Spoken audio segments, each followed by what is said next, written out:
Hello, I'm Sam Brake Guia, podcast specialist here at Publicize, and you're listening to the Loudspeaker. This first tip for every fintech startup is what are the media and press saying about us? How are we being perceived by these people? PR stunts are any activities that allow you to engage with the audience. I don't agree with the fact that all publicity is good publicity. Here is where we talk to communications professionals from all around the world to let you know what are the best practices and cool ideas that you can implement for your startups.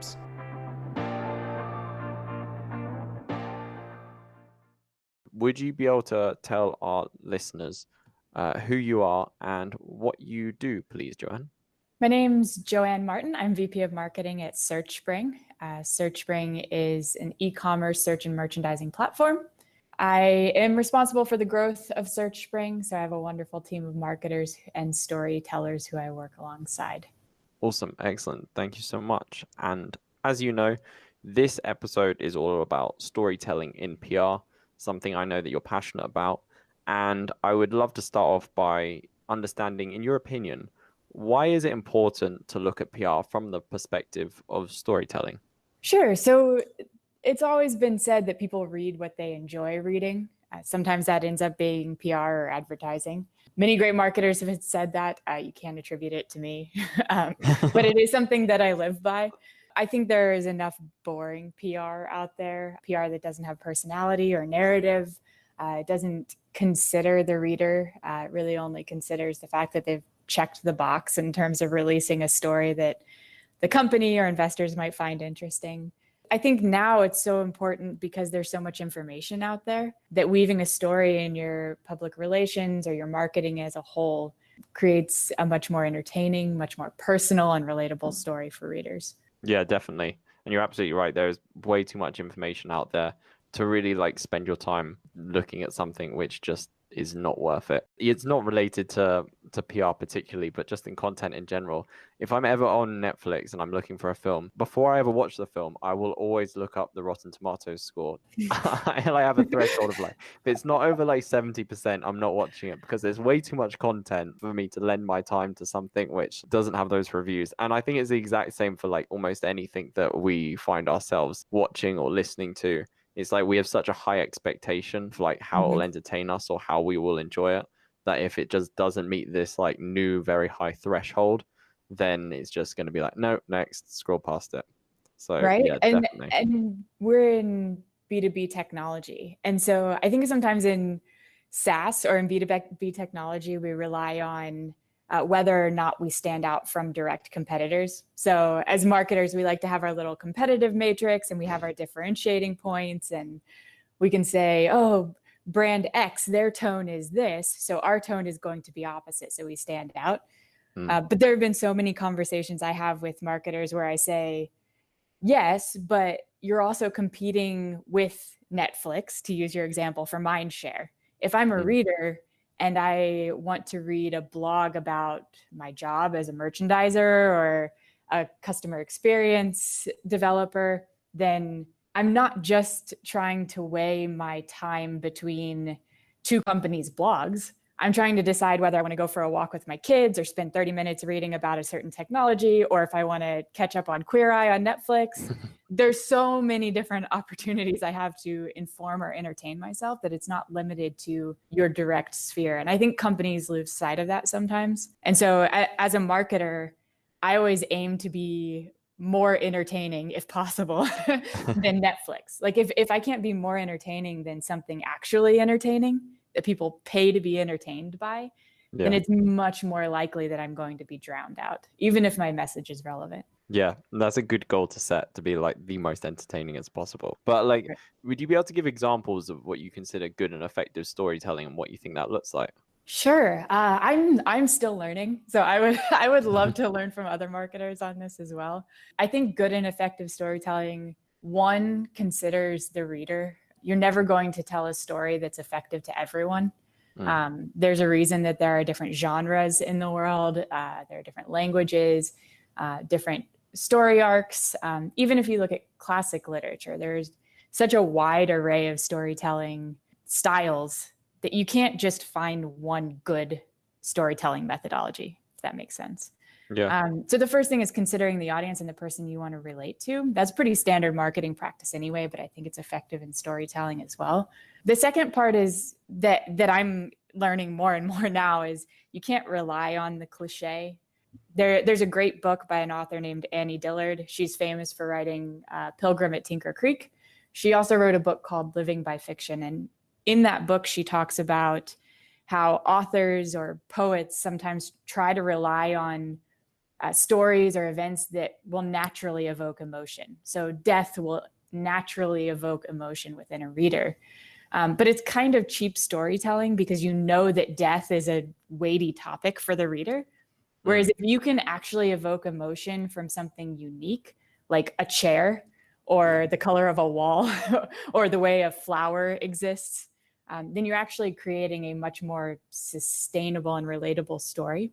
And so I think that's important in business as well. And to kind of create a cheap comparison, I, as a marketer, can tell the story about better efficiency or cost reduction or conversion rate increase. Those are really good points and they're relatable business points, but they're kind of the cheap narratives we rely on as B2B SaaS marketers sometimes. Whereas if I can actually create a story around the way a digital or visual merchandiser might interact with a website and their hopes and dreams for building a brand, then maybe I can create a more sustainable narrative with my reader. So that's something I'm exploring lately. I don't know all the answers to it, and I'm trying to reach within different genres and even writers to understand how great storytellers do that. Yeah, and I think it's complex. Being a good storyteller is not an easy skill, I would say. Maybe to some people it comes more naturally, but at the same time, it's definitely like a very beneficial skill to have. And I also agree with your first point that you made when you said about like targeting it to your audience or making sure it resonates with the audience that you want it to. And that's one thing which I've definitely learned with PR, certainly from doing this podcast, is the sense that like not all PR is good PR or like beneficial PR. So you could have something which is out on a very large publication, but it might not have the same impact as if you were to have the spotlight on you on a niche publication, which perfectly sums up your audience and the people that you're going after.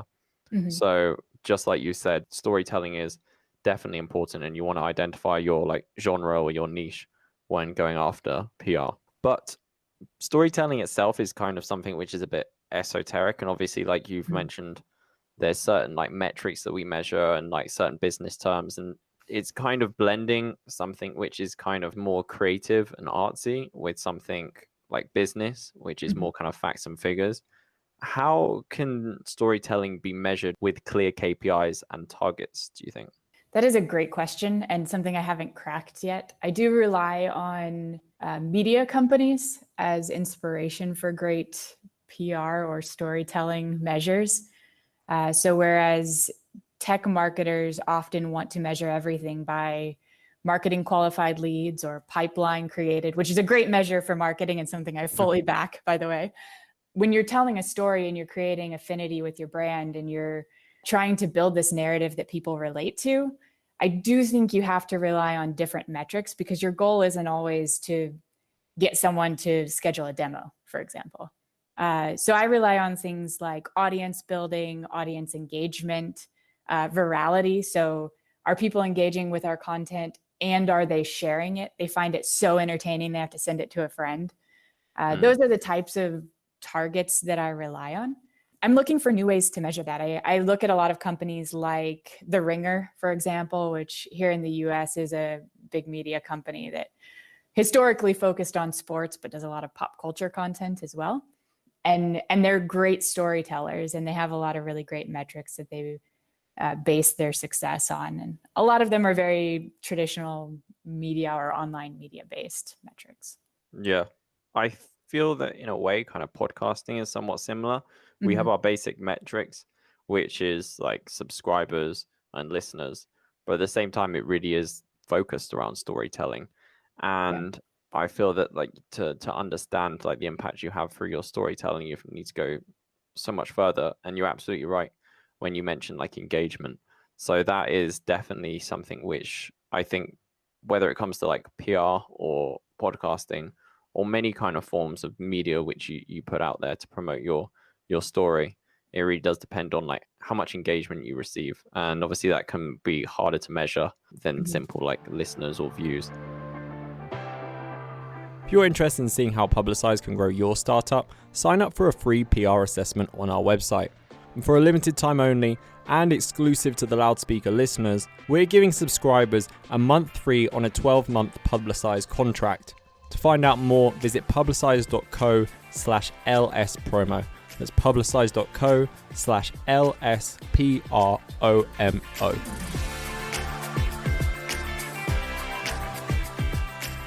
I think the best measure of storytelling, which is anecdotal, so it drives someone like me crazy who wants a chart and a graph for everything, is when you hear someone tell that story back to you. And you can't measure that necessarily. You could measure it in share of voice in some ways on certain key topics or themes. If you've built a category around your brand, and people use Drift as an example for this quite often because they built conversational marketing and inserted themselves in that category, became the leader. I can imagine that as a marketer at Drift, when I started hearing people outside of my company talk about conversational marketing and tell the story around that without just sharing my content, I would consider that storytelling success, because I've been able to build this story around the fact that forms in marketing are dead. It is not the most efficient process. It doesn't match how customers want to buy, and therefore conversational marketing is the future. If I'm at Drift and I hear an analyst or I hear a marketer in a different industry start posting on LinkedIn or writing blogs about that story, then I've considered it a success. Unfortunately, I can't necessarily put that on an Excel chart and show it to my board. But obviously you see massive success out of that, and the story tells itself. Out of interest, like I'm not familiar with Drift. Like, would you be able to tell me how they work and how this kind of unique form of marketing works and how they can measure, like, was it conversational marketing? Conversational marketing, yeah. So Drift, I've never worked for Drift, so I will try to speak on their behalf to the best of my ability. It started out effectively as a live chat technology. So something similar to intercom in a lot of ways, where you land on a website and there's a chat bot in the corner. But live chat was nothing new. There were a lot of companies in that space that were providing live chat on websites.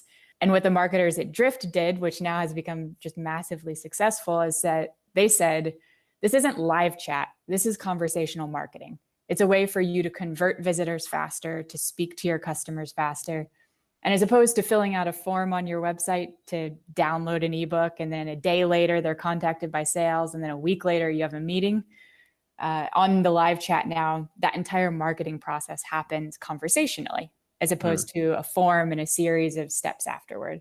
So that's the very summarized view of Drift. But they have a lot of great marketers. They've built and told a lot of great stories over the past couple of years. So definitely check them out. Take a look at Nice. Yeah, for sure. It sounds like they've really smoothed out that process there. Good Yeah. work on them.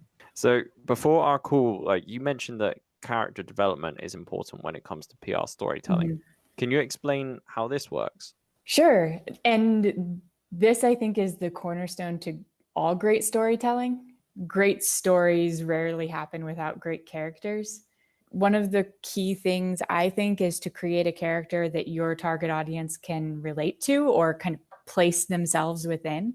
Think of most great movies. You have a lot of different character types, and typically there's someone in that movie that you see yourself relating to. So if you're watching Batman, then you're like, oh yeah, I'm totally Batman. I could do that. I am the superhero. Or maybe you're the Joker, and we can talk about that later. But I think I'm more Alfred. see, exactly. Everyone has that type they relate to. But when you're telling a story around a business, you want to place your user within that hero role in the story. If not the hero, at least the sidekick in some way. So I think it's important to be able to build that character in a way that your audience can relate to. But great characters typically have really interesting quirks. So you could build a character that is Batman, and he's a superhero. He's perfect in every way. But if you actually read Batman comics or watch any of the more recent movies, Batman has a lot of weird quirks as a character. Like someone thought that his background, he's afraid of bats, obviously, because of his childhood. And then he has this alter ego, and his alter ego has all sorts of just personality quirks and ways he speaks and acts. And I'll provide one example of this. And I can't even remember the title of the book, but there's a book where there's a woman who's the main character. And the author could describe the woman as saying she's 5 feet tall and has brown hair. Or the author could describe the character as being slightly self-conscious. She wears a green sweater and always tugs at the sleeves.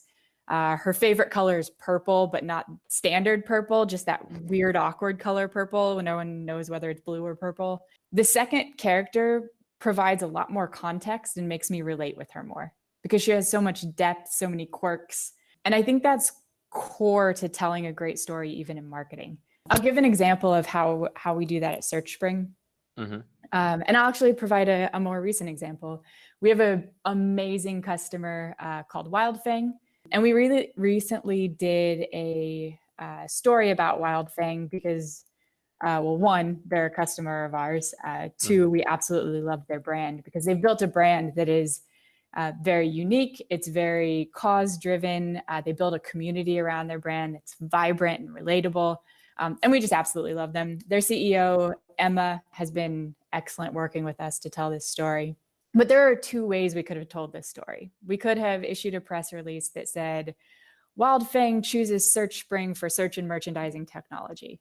And maybe a couple people would have read it and they're like, okay, cool, Wildfang chose Searchspring. It's another press release. That's great. Or we could tell the story by talking about Emma and how she thought about building Wildfang as a brand, about how she cares about her community. Their mission when they set out to build the brand was to create a home for badass women everywhere.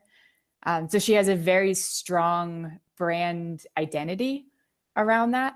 And we were able to really highlight Emma and what she's built around this brand and talk more about that and more about how she saw Searchspring and was able to implement it to achieve her goals. And I thought it created a much more relatable and inspiring story. If I'm building an e-commerce brand, I don't necessarily care about a press release where someone announces a new customer. People are announcing new customers all the time. I do care about my competitor, who I can probably relate to, by the way, as a fellow e-commerce CEO, who probably is facing a lot of the same challenges I do, has a lot of the same stresses every day, who wants so badly to succeed and has so much vision for this brand you're building. So as another e-commerce company, I'm able to relate to that very personally. So while Emma is obviously not a character, she's a real person, we're able to elevate her and tell her story. And I think it's a really beautiful way of showing how we actually empower our customers. Yeah, and I think showing Emma in that light definitely shows her with more depth. Like you said, it relates back to your telling a character like with the jumper story. It's more memorable and it's more relatable. To me, it is more preferable in the moment, but also it resonates with you more and stays in your memory. The one example of this, when I was first learning like how powerful storytelling can be, it's really ironic because it really sums up the point. There was 2 options. There was one piece of information that was very factual, and I can't remember what it is, which obviously shows the point that there was no story around it. It was just a piece of information. The second one delivered a piece of information in the form of a story, and it said that initially the Earl Duke of Sandwich used to play cards in the UK. I can't remember when this was, many years ago. And to stop his hands getting greasy from eating meat, he would put 2 slices of bread on either side. And that's apparently where the term sandwich comes from him playing cards and putting his slices of meat in between 2 pieces of bread. And he was the Earl Duke of Sandwich in the UK. And I've always remembered that story, and I cannot remember the other fact that was presented. And I think that perfectly sums up and shows when you implement good storytelling, you implement some kind of depth, then you're far more likely to remember it and also just be interested in hearing it in the first place. Yeah. Have you recently watched the Michael Jordan documentary that came out? I have not, but everyone keeps going on about it, so I should probably make some time for it. You should definitely watch it. It does a great job of really adhering to that idea. Obviously, Michael Jordan is legendary, epically legendary. And so you don't need to tell another story about Michael Jordan. He's already the best. It's timely as more and more people debate that, but it is really interesting how you can either say Michael Jordan is the best and it will stay in people's mind because of all of the statistics that prove he's the best. Or you can tell a really colorful story about his work ethic, about who he was as a teammate, about how he motivated himself to be more competitive. And those two things are very different. But even watching my 8-year-old son, who wants to be in the NBA when he grows up, watch this documentary, he now believes fully that Michael Jordan is the best player who ever lived. And no one will be able to convince him otherwise, no matter how many conversations come up about LeBron or Kobe and all of the ways that they might challenge that perception. He is now Michael Jordan all the way because he was able to see who Michael Jordan was as a person. And he related to that more, aside from being told, oh, Michael Jordan is the best. That's beautiful. And yeah, I think that when you have a good story about someone, it humanizes them and you can relate to it. Then you have another fan. And certainly in business terms, your fans, your greatest marketeers. So yeah, that's a really nice story, I think, to end on. And I just want to say thank you so much for joining me today. JoAnn, if people want to learn about Searchspring, what's the best way to do that? Do you have social media they can follow or a website they can go to? We do. Our website is searchspring.com. We are on Twitter and LinkedIn if you search for us there. I'm also on LinkedIn, JoAnn Martin. If you search, I would love to speak to you if you want to reach out and talk more about storytelling. Excellent. Fantastic. Well, thank you so much for your time today, JoAnn. It's been a real pleasure. Thank you.